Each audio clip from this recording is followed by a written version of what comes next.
السلام علیکم ورحمۃ اللہ وبرکاتہ نحمده ونصلي على رسوله الكريم اما بعد فاعوذ بالله السميع العليم من الشيطان الرجيم يا ايها الذين آمنوا كتب عليكم الصيام كما كتب على الذين من قبلكم لعلكم تتقون۔ محترم بھائی اور بزرگوں، مائی اور بہنوں، پیارے بچوں، آج کا جو درس ہے روزے کا اصل مقصد کیا ہے؟ اللہ تعالیٰ نے سورہ بقرہ آیت نمبر 183 میں فرمایا، اے ایمان والو، تم پر روزے ایسے ہی فرض کیے گئے ہیں جیسے تم سے پہلے لوگوں پر فرض کیے گئے تھے، شاید کہ تم تقوی اختیار کرو۔ روزے کا اصل مقصد اللہ تعالیٰ نے تقوی بتایا ہے۔ ہم اور آپ اچھی طرح جانتے ہیں کہ سارے اعمال کی روح تقوی ہے۔ اگر روزے سے ہم کو تقوی حاصل نہیں ہوتا ہے تو سمجھ لیجئے کہ ہم اس میں ناکام ہیں۔ اللہ تعالیٰ کو اصل مقصود سارے اعمال سے تقوی ہے۔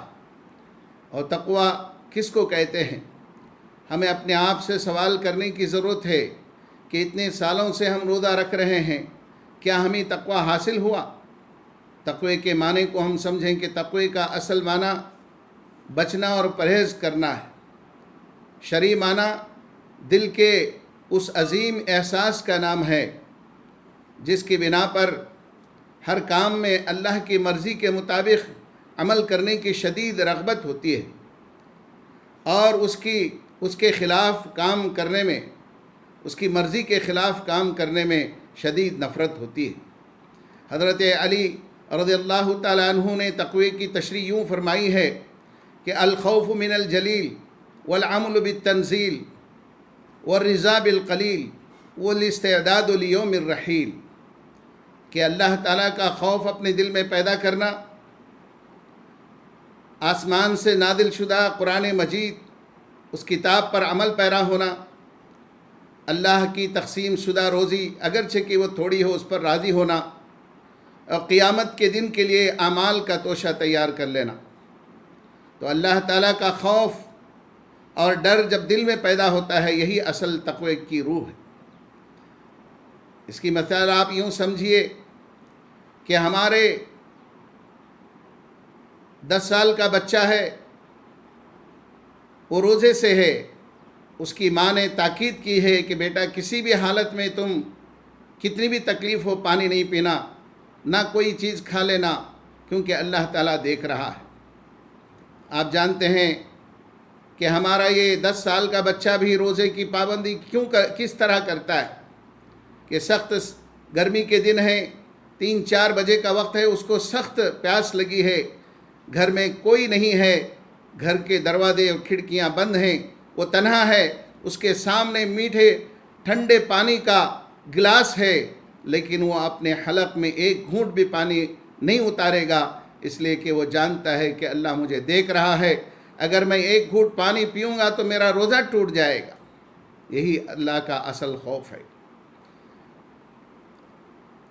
28ویں پارے کی پہلی سورت سورہ مجادلہ کی 7ویں آیت میں اللہ تعالیٰ نے سارے بندوں کے اعمال کے تعلق سے، باخبر رہنے کے تعلق سے جو بات بیان فرمائی ہے، اللہ تعالیٰ ارشاد فرماتا ہے، الم تر ان اللہ یعلم ما فی السماوات وما فی الارض ما یکون من نجوى ثلاثة الا هو رابعهم ولا خمسة الا هو سادسهم ولا ادنى من ذلك ولا اکثر الا هو معهم اینما كانوا ثم ينبئهم بما عملوا يوم القیامہ ان اللہ بكل شیء علیم۔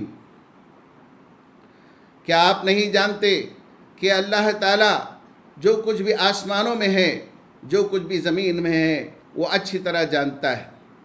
3 آدمیوں کی سرگوشی نہیں ہوتی مگر وہ چوتھا ہوتا ہے، 5 آدمیوں کی سرگوشی نہیں ہوتی مگر وہ چھٹا ہوتا ہے، نہ اس سے کم کی نہ اس سے زیادہ کی، وہ ان کے ساتھ ہی ہوتا ہے، وہ جہاں بھی ہوں، وہ پھر انہیں قیامت کے دن وہ خبر دے گا جو کچھ بھی وہ اعمال کر رہے تھے۔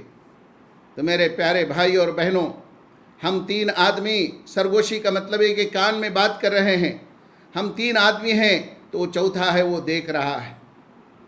چاہے ہم خلوت میں ہوں، جلوت میں ہوں، عام جو ہے جگہوں پر ہوں، یا پہاڑوں کے دامن میں ہوں، سمندر کی گہرائیوں میں ہوں، یا رات کے اندھیرے میں ہوں، آسمانوں میں ہوں، زمین میں ہوں، کسی بھی حصے میں ہوں، اللہ تعالی ہم کو اچھی طرح دیکھ رہا ہے، اچھی طرح سن رہا ہے، ہمارے بارے میں اچھی طرح خبر رکھتا ہے۔ ان اللہ بکل شیء علیم، وہ ہر چیز سے واقف ہے، ہر چیز کا علم رکھتا ہے، اس لیے ہم اس کی نظر سے کبھی بچ نہیں سکتے۔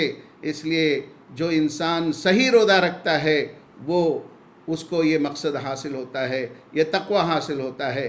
جس کو تقوی حاصل ہوا اس کی زندگی میں کیا اثرات اور ثمرات ہوں گے، انشاءاللہ آپ آئندہ کے دروس میں پڑھیں گے، سنیں گے۔ اللہ تعالیٰ سے میں دعا کرتا ہوں کہ رب العالمین ہمیں تقوی جیسی عظیم نعمت سے سرفراز فرمائے۔